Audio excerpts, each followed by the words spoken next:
Today's episode is proudly brought to you by the Reading and Writing Podcast. If you enjoy reading and novels like I do, I bet you've thought about writing your own novel or short stories.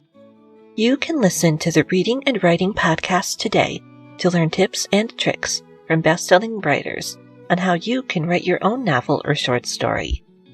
Listen to more than 575 episodes featuring interviews with many best-selling writers: Dean Koontz, Sandra Brown, Delilah S. Dawson, Jeffrey Deaver, and many, many more, explaining how you can write the story or novel that you've always wanted to write. Search Reading and Writing Podcast on your favorite podcast app today. Hello all, it's Amber here. We are still on hiatus, so while we're away, we are turning back the clock to a classic episode from our catalog, our discussion of The Alchemist by Paulo Coelho from 2020. At the top of our show, however, we'd just like to give you a couple of quick disclaimers. Firstly, as this is an earlier episode, the sound quality might not be very great, despite our best efforts to clean it up. Secondly, we've added music and sound effects this time around, care of the good people of Pixabay, so please check out the episode description for full credits. I think that's all for now, dear listeners, so please sit back, relax, and enjoy the show. Page 13, December 18th, 2020. Hello all, and welcome to another episode of the Book Nerd Diaries, the bite-sized, bi-weekly audio journeys of a bookworm through an endless-to-read list.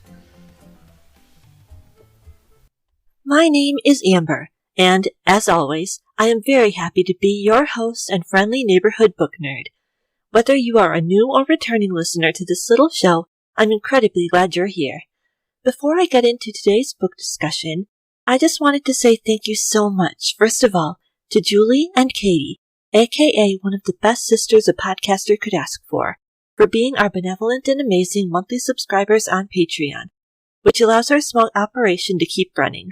Also, thank you beyond words to all of you who have helped to grow our audience by sharing our posts on social media, telling the book and podcast lovers in your life about us, or leaving us a 5-star rating and review on Apple Podcasts for those with Apple devices. For instance, listener LR8421 very kindly wrote, "A very soothing podcast filled with great content. Your support, whatever form it takes, truly means everything, especially as my birthday approaches on the 31st, and I honestly can't do what I do without you. Now, without further ado, what do you say? Let's get our book nerd on." Before any of us human beings ever reach the age to enter kindergarten, the earliest teachers we are likely to have are stories. Whether we consciously realize it or not, many of the fables, folk tales, and fairy tales we all grow up with offer some form of foundational message to live by at its core. For instance, Hansel and Gretel and Little Red Riding Hood warn against the dangers of trusting blindly those you do not know, and tales like The Ugly Duckling and Beauty and the Beast, which we read a while ago on our Patreon show Storytime, stand as reminders that the inherent value of a life lies in so much more than someone's outward appearance. The lovely book that I'm going to talk about today, The Alchemist by Paulo Coelho, please forgive me in advance if I end up absolutely butchering that name, is an absolute classic of a story that is not so much merely a novel, as much as it is an extended fable of its own, in the grand tradition of all the beloved stories we grew up with. In summary, The Alchemist follows the story of Santiago, a young shepherd who is sent on an epic pilgrimage to the Great Pyramids of Giza when he is given a vision of a great treasure he is destined to find there. This book actually first came to my attention as one of the 100 entries on the Great American Read, a 2018 nationwide public voted list of the 100 best novels of all time. I had, unfortunately, never heard of this particular title before, but for some strange reason, the name alone was enough to intrigue me, and the fact that it made such an elite list only recommended it to me all the more. I don't wish to give away any major spoilers for the plot of this book, in case there is anyone who hasn't read it before and would like to in the future. So now, I would like to share with you a few of my favorite aspects of the book, in a segment that I like to call the highlight reel. In no particular order, my highlights are: Number 1, Optimism. In The Alchemist, our protagonist Santiago comes into contact with a great deal of hardship and conflict along his journey to seek his destiny. But no matter what happens to him, he never once loses his unwavering faith in humanity or loses sight of his ultimate mission. Instead of allowing himself to become bitter and close himself off from the rest of the world, he instead chooses to see even his misfortunes as blessings and opportunities to grow. It's the kind of grace I only wish I could have in my own life, and I deeply admire it. Number 2, the comfort factor. The thing that struck me more than anything else in this book is how the plot manages to be both beautifully intricate and deceptively simple to follow at the same time. The language used in this book evokes the soothing, lyrical tone of the stories we all had read to us as kids, with all of the lovely warmth of a bubble bath or a cup of hot cocoa on a cold day. With all of the tension and anxiety that has riddled this frankly awful year, I cannot tell you how badly stories like this are needed right now. Don't be fooled, though. The plot of this book also has a very mature depth and richness to it that only grows as you read, and makes you only want to immediately read it again to pick up what gem-like facets you may have missed. No matter what age you are, or how much time you spend reading, there's doubtless going to be something you'll be able to take away and enjoy from it. Number 3, Morals. A lot of the most beloved fairy tales and fables in history generally offer some core piece of advice for the kids who grow up reading or hearing them, and The Alchemist offers no shortage of lovely such bits of food for thought to take away with you. For instance, in Santiago's serene determination to complete his mission, it is learned that even the worst hardships are only a temporary thing, and that hope is always far stronger than despair. Also, the story stands as a reminder that no matter where you go in life, it's important to never forget where you came from or the people who helped you get where you are. These little bits of wisdom are never presented as overly preachy, but are still very much there at the heart of the story and lends a richness to it that stays with you long after you put the book down. In the end, I would definitely recommend this beautiful book to anyone who, like me, may be looking to catch up on the classics of literature, as this book is absolutely beloved for very good reason, I assure you. This is also an excellent choice of read for fans of fantasy who are looking for titles that lie outside the Tolkien-esque realm of elves and dwarves. The Alchemist, while still including themes of mysticism and spirituality that do indeed delve into the fantastical at times, gives a much more subtle and down-to-earth angle to the magical that is miles away from Narnia or Middle-earth.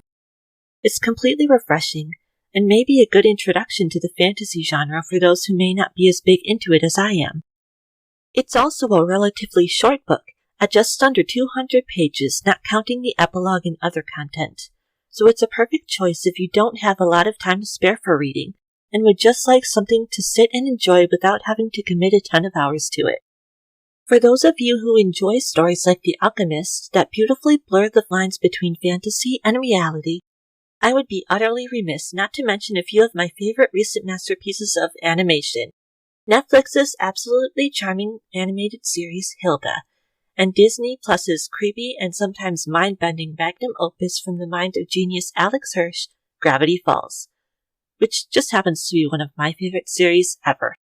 Along with this, I would also suggest Maggie Stiefvater's stunning and dreamy YA series The Raven Cycle, and the incredible Twilight Zone-esque short story anthology podcast, The Truth. If anyone out there would have any further suggestions, please let me know. With that, dear listeners, we've reached the end of our main discussion for today, but please don't go anywhere. There's still more show coming your way after this quick break. And welcome back, one and all. Let's get back to our show. Now that we've reached the other side of our break, let's now head on over to that ultra nerdy part of our show, the Trivia Corner, where I give you a trivia question relating to today's book. As, obviously, The Alchemist has a lot to do with the mythical art of alchemy, which deals largely with turning any base metal into gold. Today's trivia question is going to be all about gold, that ever so shiny material that so many people spend their lives desperately searching for. Now, let's get to it. Your trivia question is, what is the atomic symbol for gold on the periodic table of elements? Is it A, Ag, B, Au, or C, Ar? Your answer is B, Au. According to my source for this question, Britannica.com, the element of gold, atomic number 79 on the periodic table of elements, is represented by the symbol Au, which is a shortening of the Latin word for gold, aurum. Likewise, Ag, which was answer A, is in fact the symbol for silver, a shortening of the Latin name for silver, argentum, and any resemblance to an actual element on the table of elements with the symbol Ar, which was answer C, is purely coincidental, as that one was off the top of my head. If you got it right, congrats! We've almost reached the end of our episode for today. Before I go, I would like to leave you with our listener poll. On our last episode, we asked who your favorite Greek god is, and your top answer was Apollo. This time around, we'd like to ask you, if you could make as much gold as you could ever need, what would you do with the money first? I'll be posting the poll up on our Twitter and Facebook pages, so please head on over to the links in our show notes if you're not already following, and cast your vote. I'll read the results on our next episode. Due to next Friday falling on Christmas, we won't be releasing a regular episode on Patreon next week, but we will be releasing something from our Patreon to our main feed, so stay tuned and we'll see you again soon for another entry in the Book Nerd Diaries. The Book Nerd Diaries and its associated shows are written, edited, researched, and hosted by me, Amber Wilchin. Thank you to Kevin MacLeod for the use of our theme song, The Show Must Be Go, and Sincerely Media on Unsplash via Anchor for our wonderful cover art. If you would like to connect with us online, you can follow us on Instagram or Twitter at BNDpod, Facebook at Book Nerd Diaries, or via our website at bndpod.wordpress.com. You can also follow us at our new private Facebook group, the Book Nerds Books and Beyond Club.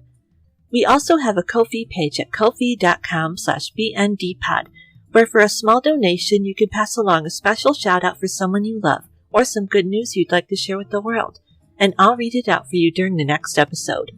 If you would like to send any comments, questions, or ideas for future episodes my way, please feel free to drop us an email anytime at bndpod@gmail.com. I'd love to hear from you. Until next time, everyone, please take care of yourselves and each other. We need you. And don't forget to keep on reading.